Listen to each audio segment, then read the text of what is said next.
বাংলাদেশে 2009 কেন হলো এটা একটু বড় দাগে চিন্তা করো, বা 2006-7 কেন হলো এটা বড় দাগে চিন্তা করো।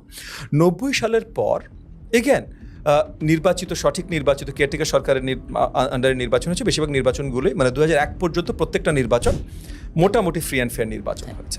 এই যে ফ্রি অ্যান্ড ফেয়ার নির্বাচন হওয়ার দরুন যেটা হয়েছে যে 90 থেকে 96 তারপর দল বদল হয়েছে, ক্ষমতার দল বদল হয়েছে। 96 থেকে 2001 তারপর ক্ষমতার দল বদল হয়েছে। 2001 থেকে 2006 তারপর আবার ক্ষমতার দল বদল হওয়া শুরু, মানে মোটামুটি পরিষ্কার ছিল যেটা হতে যাচ্ছে। তো এর ভেতরে যে জিনিসটা হয়েছে যে এই যে ইলেকটোরাল কম্পিটিশন, এইটা যে একটা বড় বিষয় এবং এইটা এড়িয়ে যে তুমি চলতে পারবে না, এইটা দুই দলই পরিষ্কার বুঝতে পেরেছে। ইলেকট্রাল কম্পিটিশনের চাপের চোটে তারা দুটো রাস্তা পেল। একটা রাস্তা হলো নিজেদেরকে ইলেকট্রাল কম্পিটিশনের জন্য প্রিপেয়ার করো, এটা তারা ভেতরে ভেতরে শুরু করে দিয়েছিল। দ্বিতীয় রাস্তা হলো ইলেকট্রাল কম্পিটিশনটাই কোনোভাবে বাতিল করা যায় নাকি।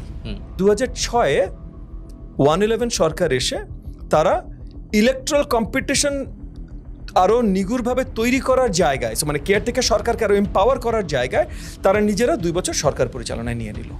নিয়ে তারা বললো তারা অনেক ধরনের রিফর্মস করবে। রিফর্মস যেহেতু তারা রাজনৈতিক সরকার না, তারা ইলেক্টেড সরকার ছিল না, তারা করতে পারেনি। এখন অনেকে পিছিয়ে থাকে বলে না না অনেক কাজ করছে না ভাই, তারা করতে পারেনি।